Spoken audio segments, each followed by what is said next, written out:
Bonjour, bonsoir, je m'appelle Hector Wozanski et aujourd'hui je vais vous conter une histoire.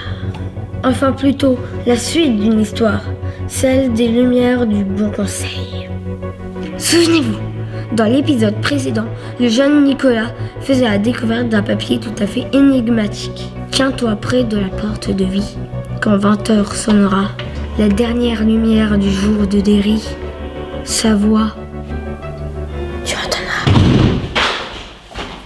Pierre-Alix, qu'est-ce que tu fais dans le placard de la sacristie? Mais voilà que quelques jours plus tard, l'enfant décida de résoudre l'énigme coûte que coûte.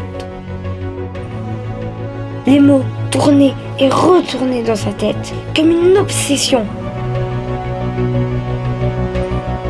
Comme vous le savez, il était déjà allé dans la salle esquirée, mais sans succès.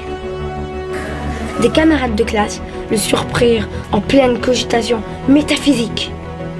Ils s'approchèrent de lui, tels des vautours, puis se moquèrent de lui.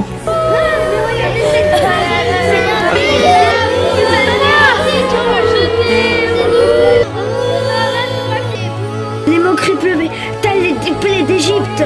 L'un d'eux lui vola la précieuse énigme. Tiens-toi près de la porte de vie, quand 20h sonnera, la dernière lumière du jour de Derry, sa voix tu entendras.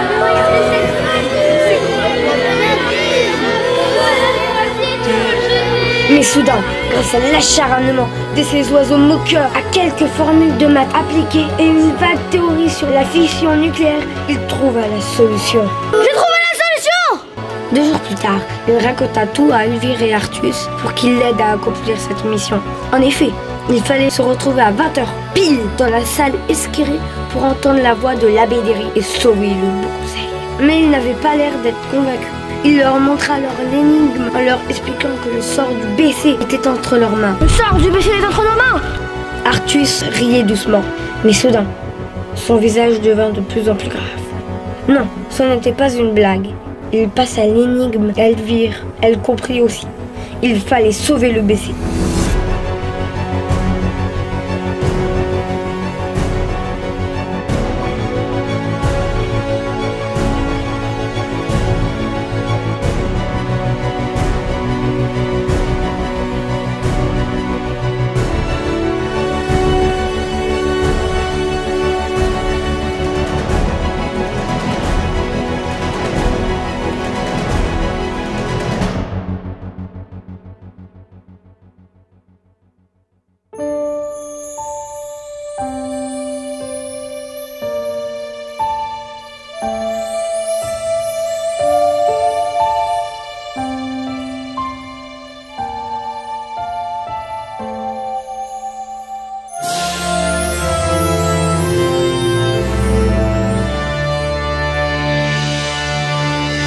Nos 3 chenapans redécouvraient la salle esquirée.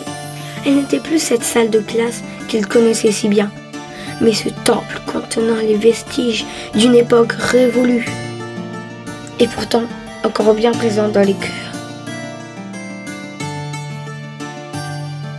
Ils commencèrent à fouiller un peu partout, sans trop savoir ce qu'ils cherchaient d'ailleurs. Un indice peut-être. En tout cas, pas d'abbé Derry, pas de voix. Le temps passait et les recherches devenaient de plus en plus improbables. Vraiment très improbables.